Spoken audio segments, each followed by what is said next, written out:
2च दिवसात झालेला आमचा उज्जैनला जायचा प्लॅन. काहीच प्लॅनिंग प्रॉपर नव्हती, तरी पण आम्ही बाळाला घेऊन एवढ्या लांबचा प्रवास पहिल्यांदाच करत होतो. त्यामुळे मनात थोडी भीती होती. 15 तासाचा प्रवास, तेही बाळासोबत. पण आश्चर्य म्हणजे पूर्ण प्रवासात बाळाने अजिबात त्रास दिला नाही. कधी झोपलं, कधी खेळलं आणि आम्हीही त्याच्यासोबत हा प्रवास तसंच एन्जॉय करत होतो.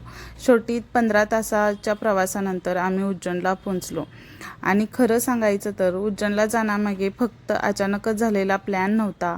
खूप दिवसाचं माझं मॅनिफेस्टेशन होतं. खूप दिवस झाले आम्हाला जायचं होतं बाळाला घेऊन. आता लवकरच तो 1 वर्षाचा होईल, त्यामुळे आमचं प्लॅन झालं की आता जाऊयात. ते सर्वजण 1-1, 2-2 वेळा जाऊन आलेले, पण माझं व बाळाचं हा पहिल्या वेळेसच अनुभव होता.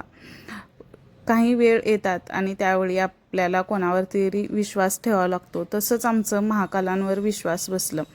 तेव्हापासून मनात एकच वाटतं, महाकाल आहेत ना, मग सगळं ठीक होईल. यावेळी तर श्रावण महिना होता. श्रावणात महाकालाचं दर्शन घेण्याचं भाग्य मिळालं. यापेक्षा मोठी गोष्ट आमच्यासाठी काहीच नव्हती. बाळाला घेऊन केलेला 15 तासाचा प्रवास, उज्जैनला पोहोचल्यावर झालेला आनंद आणि महाकालांच्या दर्शनाचा अनुभव.